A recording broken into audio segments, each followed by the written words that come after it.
At the highest level, you don't get time, you don't get space. So some players learn to survive without either. Romário didn't need 3 touches, he barely needed 1. A drop of the shoulder, a shift of balance, and before you could react, it was already over. But there was one defender who seemed to arrive before the move itself. Paolo Maldini didn't chase the game. He read it early, closed it early, and made brilliance feel crowded. From Eindhoven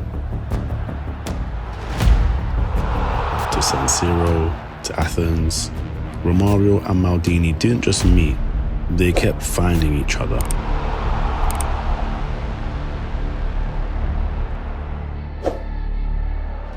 9th of December 1992, PSV 1, AC Milan 2. This is the first confirmed competitive clash. This is where it begins. Not at the absolute summit, not in the final, but in Eindhoven. Romário is not standing still, waiting to be served. He's moving, constantly moving in and out of picture, dropping off the line, drifting between defenders, asking uncomfortable questions with every step. And that's what made him different. He wasn't a striker who needed the perfect through ball. He could take a bad angle, a crowded box, a bouncing ball, and still make the finish feel inevitable. Romário scored PSV's goal, but Milan still won the match 2-1. That matters for the story. Romário produced a decisive individual moment, yet Milan controlled the wider contest. And that's the first real clue in this rivalry. Romário could hurt you in an instant, but Maldini's world was built to stop matches from becoming a collection of moments. He never rushes out wildly, he doesn't gamble, he stays connected to the line, trusts the structure, and makes every touch Romário takes feel a little tighter than it should.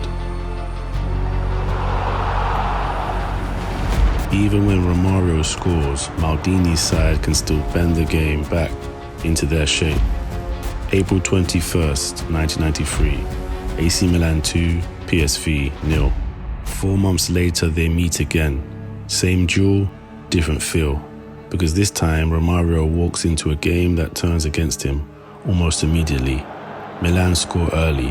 Bar's cross, Simone's header, and it's taken 5 minutes. Then score again, and once that happens, the pitch changes. Space doesn't just disappear because defenders win tackles. It disappears because the scoreline changes the behavior of everybody on it.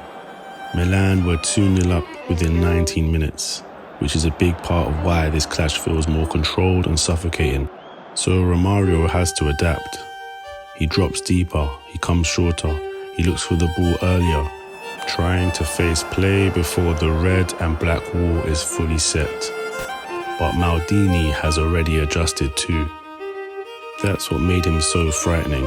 He wasn't only hard to beat, he learned. He starts seeing the turn before the turn, the spin before the spin, the passing lane before the pass is even released. Romário is still dangerous because players like that are always dangerous. But now his touches are arriving with his back to goal, with less momentum, with less oxygen around him. He still tries the flicks, the sharp layoffs, the disguised shifts of body shape, but everything feels rushed. This is no longer just a great defender facing a great striker. This is the great defender beginning to understand the striker's language. 2 games, 2 Milan wins, and now the pattern is forming. May 18th, 1994, AC Milan 4, Barcelona 0. And now we reach the defining night. Because now Romário isn't the brilliant PSV striker still making his way upward. Now he's the star of Cruyff's Barcelona. Now he is the man who has ripped through Spain. That's what makes this clash so powerful. Romário walks in as a footballing force of nature.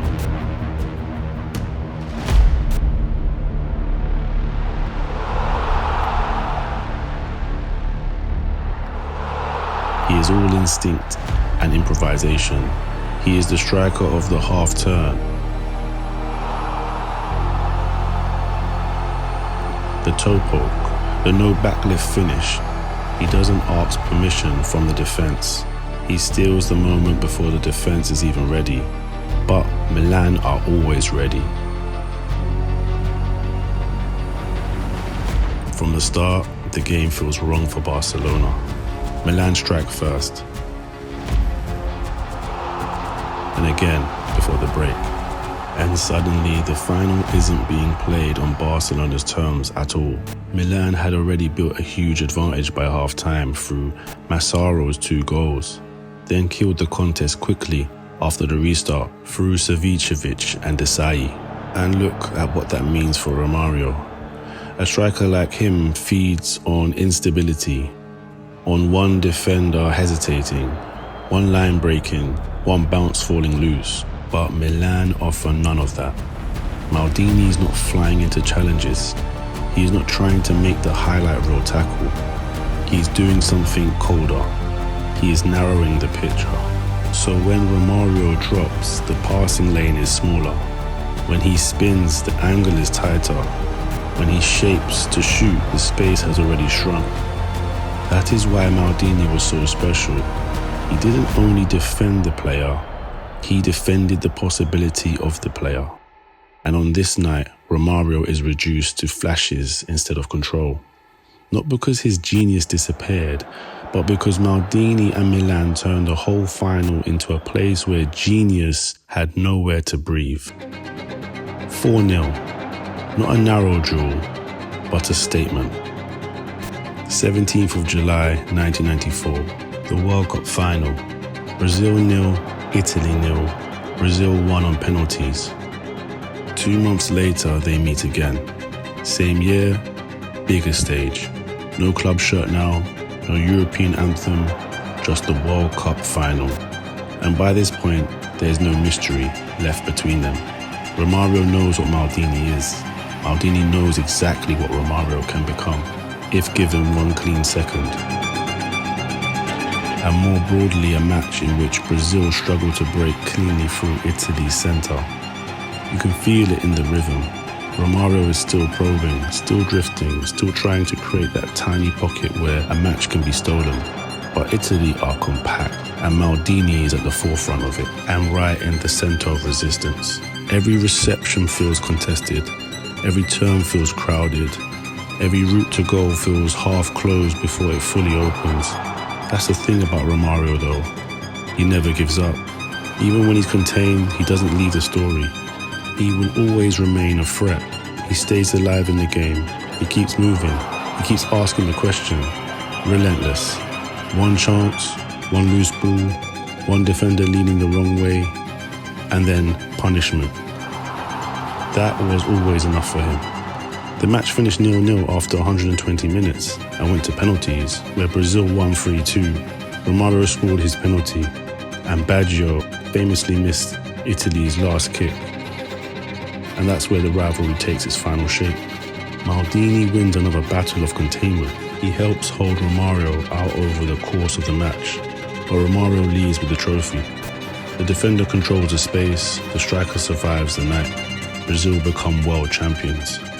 The 4 confirmed competitive clashes in the historical record are the 2 PSV Milan group stage matches, the 94 UEFA Champions League final, and the 94 World Cup final.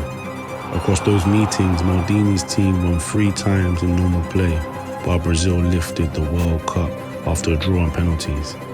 That's why this story lasts, because it isn't a simple tale of one man beating another. It's a story about 2 footballing extremes meeting again and again. Romário, the striker who could finish before the game had even caught up with his thought. Maldini, the defender who seemed to understand the danger before it had fully appeared. One lived off instinct, one lived off anticipation. One needed a second, the other spent his whole career taking seconds away. And somehow, when it was all over, both looked exactly what they were, untouchable legends. Thanks for watching again. Be sure to look out for my next video. Like, subscribe, comment, share, and I'll see you in the next one. Peace.